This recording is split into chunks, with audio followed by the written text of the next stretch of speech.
Actually, I'm busy right now. Can I call you later? एक second, क्या कहा तुमने?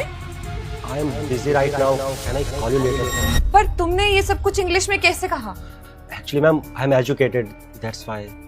पढ़े लिखे हो तुम? कहाँ तक पढ़े लिखे हो? वो मैम मैंने कंप्यूटर साइंस से बीटेक की है। बीटेक कंप्यूटर साइंस ब्रांच से? जी। Wow, impressing. अगर तुम इतने पढ़े लिखे हो तो तुम इस कंपनी में गार्ड की नौकरी क्यों कर रहे हो? किसी अच्छी एमएनसी कंपनी में जाके इंटरव्यू दो ना, तुम्हारा तो आराम से सिलेक्शन हो जाएगा। ऊपर से अच्छी स्पीकिंग स्किल्स भी है। किसी भी कंपनी में तुम जैसे एम्प्लॉय जाएंगे तो ऑब्वियसली कंपनी की तो तरक्की ही होगी। यहाँ पे तुम अपना टाइम क्यों वेस्ट कर रहे हो? ना ही तुम्हें अच्छी सैलरी मिलती होगी जितना तुम डिजर्व करते हो, और ना ही तुम्हारे टैलेंट के हिसाब से तुम्हें इज्जत मिलती होगी। एक्चुअली मैम मैं एक एमएनसी कंपनी में जॉब किया करता था, बस किसी वजह से वो कंपनी ना लॉस में चली गई, तो बॉस ने डिसाइड किया कि कुछ कंपनी के एम्प्लॉयज़ को निकालना पड़ेगा, और उसमें से मैं भी एक था। मुझे भी कंपनी से निकाल दिया गया। और यहाँ पर मेरी नौकरी करने की वजह पता क्या है? मेरे पापा वो यहाँ पर गार्ड की नौकरी करते हैं। कुछ दिनों से उनकी तबीयत ठीक नहीं है, तो उन्होंने सोचा कि उनकी जगह पर मैं नौकरी कर लेता हूँ। इसी बहाने उनकी नौकरी भी बच जाएगी और मेरा टाइम पास भी हो जाएगा। अच्छा, तो आप रमेश जी के बेटे हैं? जी मैम। ओके, हाँ, वो काफी दिन से आ नहीं रहे थे, तो आज उनकी जगह आप आए हैं।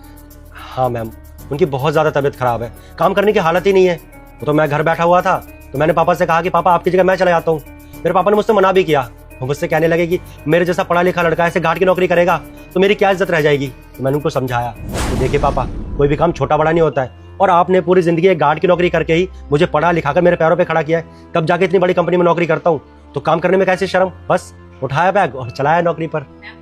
मैम, आप कहाँ इन जैसे लोगों की मुंह लग रही हैं? इन जैसे लोगों को मैं बहुत अच्छे से जानती हूँ। 2-4 इंग्लिश के वर्ड सीख लेते हैं और कंपनी के गेट पे आके इंग्लिश के वर्ड बोलने भी लग जाते हैं, ताकि यहाँ के ऑनर को लगे कि ये बहुत पढ़ा लिखा इंसान है, इसे अच्छी पोस्ट मिल जाए इस कंपनी में, या फिर थोड़े बहुत पैसे इसके बढ़ जाएं। लेकिन मैम तेरी बातों में नहीं आने वाली, तू चुपचाप से अपना काम कर, समझा ना? मैम चलिए, हम लोग लेट हो रहे हैं मीटिंग के लिए। एक सेकेंड हनी, किसी को ना कभी ऐसे जज नहीं करना चाहिए। देखो कितना पढ़ा लिखा है ये, आई थिंक तुमसे ज़्यादा एजुकेटेड है, एक्सपीरियंस भी है, बताया कि एक बहुत अच्छी एमएनसी कंपनी में काम करता था, और तो और वो किसी काम को छोटा बड़ा नहीं समझते। तुम शायद इंसान को जज करती हो कि उसके कपड़ों से, उसके पहनावे से और उसके डेजिग्नेशन से, लेकिन ना जो काबिलियत होती है ना इंसान के अंदर, उसके अंदर वो डेजिग्नेशन से नहीं होती। लगन, मेहनत वो मिलती है उसको अपने माँ बाप से, जो इन्हें मिली है। और आई थिंक कि मुझे इनसे बात करनी चाहिए instead of going with you. तो लेट मी टॉक। रुको बेटा रुको, तुमको मेरी कसम, इस वीडियो को लाइक कमेंट और सब्सक्राइब जरूर करो। 3 दिन में तुमको एक बहुत बड़ी खुशखबरी मिलेगी। Thank you so much ma'am, अच्छा आपने मुझे इस काबिल समझा। और ऐसी बात नहीं है कि मैं नौकरी सर्च नहीं कर रहा हूँ, एक तो जगह इंटरव्यू दी है, शायद वहाँ से कॉल आ जाए और मेरी नौकरी लग जाए। It's a great news that you are a software engineer, और ये जो कंपनी है हमारी कंपनी, ये भी एक आईटी कंपनी है। क्या मैम, ये आईटी कंपनी है? जी हाँ, आई थिंक आपके पापा को ज़्यादा नॉलेज नहीं होगी, इसलिए आपने बताया नहीं आपको। ये एक आईटी कंपनी है, इस शहर की बहुत मशहूर कंपनी, और आप तो बिल्कुल उसी दरवाजे पे खड़े हैं जहाँ पे आपके जैसे लोगों की जरूरत है, एक इतने अच्छे सॉफ्टवेयर इंजीनियर और जिनके पास इतना अच्छा एक्सपीरियंस है एमएनसी कंपनी में काम करने का।